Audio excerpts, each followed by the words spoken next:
तर 2.5 वर्षांनी मला मंत्रिपद दिलं तरी मी स्वीकारणार नाही अशी ठाम भूमिका आता विजय शिवतारे यांनी मांडली आहे। नाव कट झाल्याचं दुःख नाही, मात्र विश्वासात घेतलं पाहिजे होतं असं देखील शिवतारे यांनी म्हटलंय।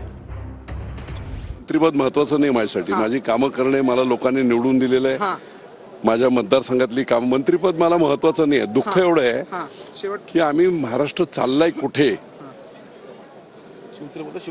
तुम्हाला विभागीय नेतृत्व दिली जायची, पश्चिम महाराष्ट्र, उत्तर महाराष्ट्र, विदर्भ, मराठवाडा, आणि तिथून लोकांच्या कामासाठी उपयुक्त अशी माणसं त्यांच्या हातात सत्ता देत महाराष्ट्र आम्ही इतका पुढे नेला होता। आपण कुठेतरी रिव्हर्स चाललोय, आपण कुठेतरी बिहारच्या बाजूने चाललोय। मला माझं नाव कट झाल्याबद्दल अजिबात दुःख नाही, परंतु ज्या पद्धतीने ते घडत जाते, म्हणजे विश्वासात घेऊन लोकांना काम करायला पाहिजे, ते न झाल्यामुळे नाराजी 100%।